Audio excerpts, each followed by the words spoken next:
манай том охин амжилт Германд нэгдүгээр ангид ажиллаж явж байгаа. За тэгээд хэд хоногийн өмнө хэвлэлийн уралдаанд суугаад юу надад сонирхолтой санагдсан талаар ярилцъя.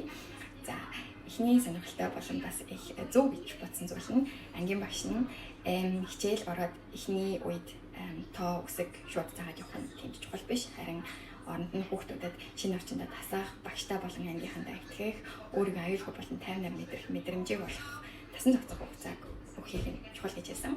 За тэгээд эцэгчүүдийг хүүхдтэй тоо үсэг урьдчилж битгий заагаарай. Энэ нь бол миний хийх ажил шүү. Би энийг хийхэд бол цалин авчаа гэж багш нас хэлсэн.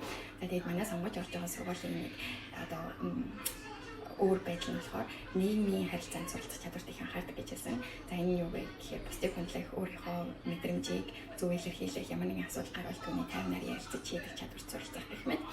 За тэгээд бас нэг миний аюу авштай гэж бодсон зүйл нь өглөөний цаг гэрээсээ бэлдэж авч ичдэг гэсэн. Гэхдээ эцэгчүүд нь анхнаасаа би бинтээ ярьж тоглолцоод хүүхдүүдтэй амттан өгч явуулахгүй байвал зүгээр шүү гэж хэлсэн. За тэгээд бас нэг аюу гоё санаа нь нэгдүгээр ангид элсэж орж байгаа хүүхэд бүрт дөрөвдүгээр ангиас нэг хүүхэд томилж өгөөд одоо ментор маягаар тэр хоёрыг нэг баг болгодог гэсэн. За тэгээд тэр дөрөвдүгээр ангийнхаа хүүхэд нь болохоор шинээр нэгдүгээр ангид орж байгаа хүүхдэд сургууль дотор хаашаа явах, завсарлаанаар яах, энэ хаана юу байдаг гэд ер нь бүхэл зүйл дээр нь туслах юм байлээ.